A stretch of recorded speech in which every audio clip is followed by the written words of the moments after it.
Don't let someone's problem become your problem. Hello, y'all. I'm Diana Brienne. We got to be very mindful, I believe, before we take on someone's problem. Is it our problem to take on? Should we step in? Are we qualified to step in? Is it right for us to step in? Do we have the ability to fix it? Is this a temporary problem or is this a chronic problem? Is this other person creating their problems purposefully? Are we trying to clean up a mess that they're going to create again? There's a lot of questions that we have to ask ourselves. And sometimes people step into people's situations and now they find it has become their problem. They're getting the fallout from it. And so when you step into someone else's problem, you've got to remember those things. Is it right for you to step into? Sometimes we've got to step back and step away from someone else's problem. And sometimes we do need to step in and help someone else.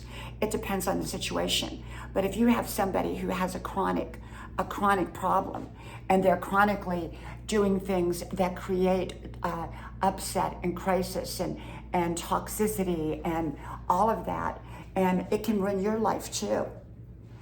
I knew somebody that had an adult child that was making terrible decisions, one right after the other, chronic, bad relationships, bad everything. And the dad ended up getting very sick physically. And so it can happen. It can happen. It can disrupt families. It can disrupt work. It can disrupt everything.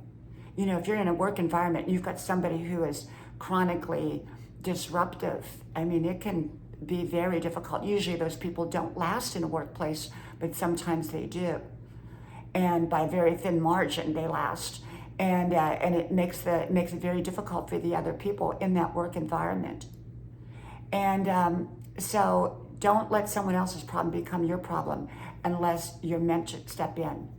And like I said, there's times that we are meant to step in and help other people, especially they're going through a rough time and we're qualified to step in and they didn't create that problem themselves. And it's just something that happened, maybe somebody got sick and, they need someone to check in on them and sit with them or whatever, that's different. That's different than somebody who's going around living a reckless life, creating the problems and then asking other people to clean it up for them.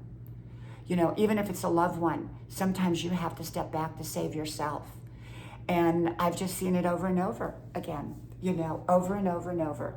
And so be mindful before you step into someone else's problem, because it can become your problem as well and have fallout in your life.